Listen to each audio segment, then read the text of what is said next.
Hello po. So, pasensya na ha, solo-solo ko. Yan. Share natin ang ating food. At ito yung ating sinigang kaninang umaga. Ayan. Ito pa rin. Ang aking. Wow, sarap. Ang init oh. Pinainit ko lang siya. Tapos yung mga dahon-dahon. At may taba-taba at litid-litid. Kadadating lang namin ni Saiki kasama ang aming mga apo. 2 apo talaga.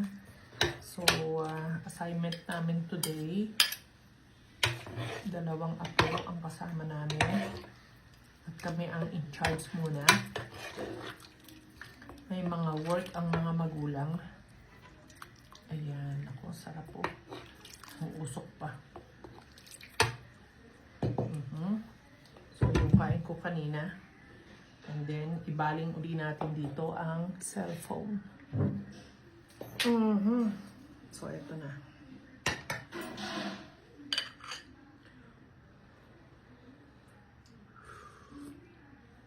Sarap. Lalong sumarap.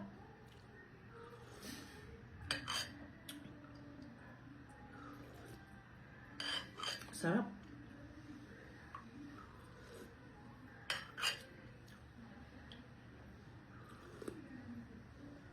Wow.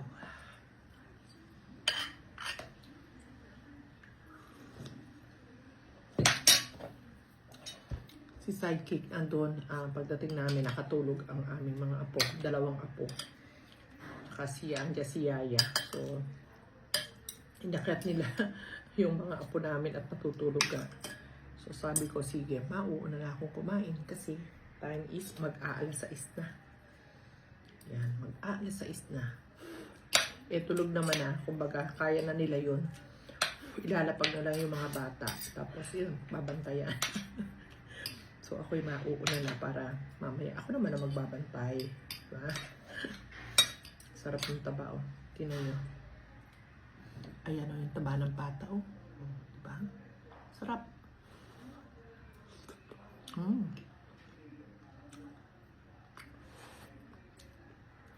Sarap.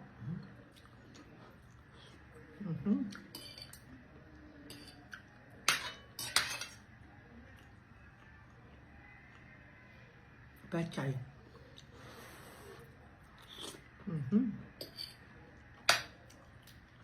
Sarap.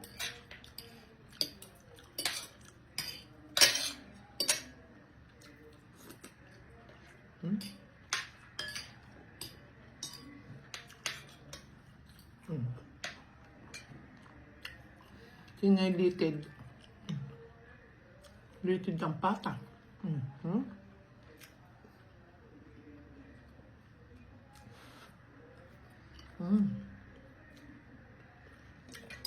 Sarap.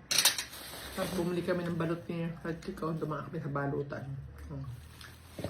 Meron naman akong suka. Sukang tuba na may asin. May sili. Tapos, baon ng apo namin kaninang umaga sa school. Lahat din mo. Yung fruits lang ang kinain niya. Tsaka egg. Ito yung chicken na may lemon. Hindi niya talaga ginalaw. Hay nako apo. Hay naka apo. Hindi na sanay kumain ng mga meat na solid na ganito. Ang sarap kaya. Siyempre, lola kakain. Sarap.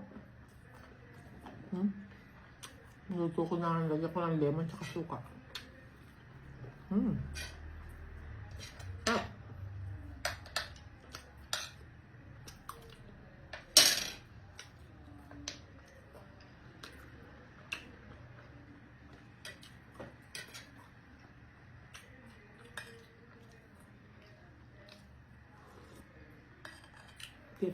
Tira lang to kanina umaga.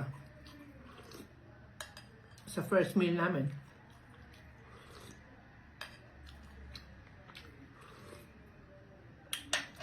O, diba? Less intindihin sa mga kakainin. Pwede namang tira-tira sa hapon. Para hindi na marami iniintinding anong kakainin mamaya, anong kakainin mamaya. Wala nang ganun. Galing. Ito naman pata. Oh. Sarap po, di ba?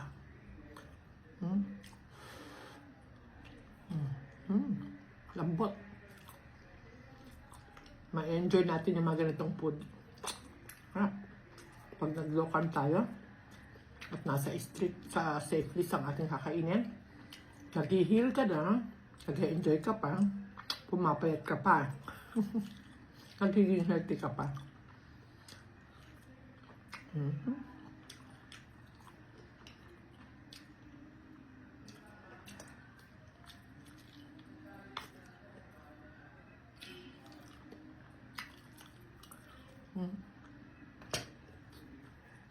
Harap.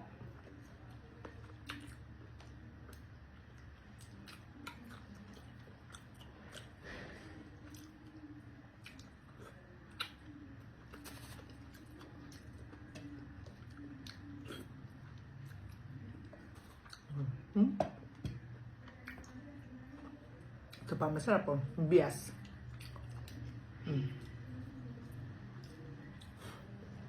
Mainit.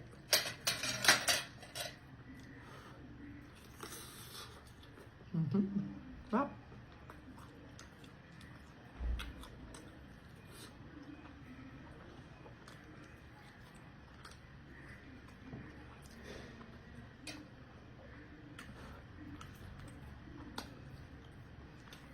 Hindi kami nakapagkape. Ilang oras kami sa mall, wala. Talaga, inilaro lang namin sa Fan City. Yung dalawang bata. Sipin mo, dalawa. Talaga naman, hindi mo makukuha ano. Yung sarili mo, makakalimutan mo. Tubig na lang dala ko na may full big. Inom ako ng inom. Hindi kami nakapagkape. Hindi kami wala kahit ano. So, yung kain namin kanina umaga, ito na yung kasunod. Ganun ang naglo-low carb, di ba? Hindi na tayo madaling magutom. Hindi na masyadong nag-iintindi ng mga kakainin. Pag nandyan na, nakaprepare na, yun na yun.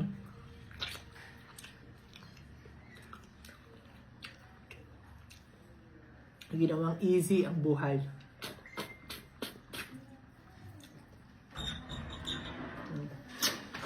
Nag-video ako. Tulog pareho. Na, titira pa ako ng balot at itutuloy ko pa yung kain ko. So talagang pwede tayong mag-low carb at gawing strict kung ang goal natin ay healing. Okay, thank you. Stay strict to carb. God bless.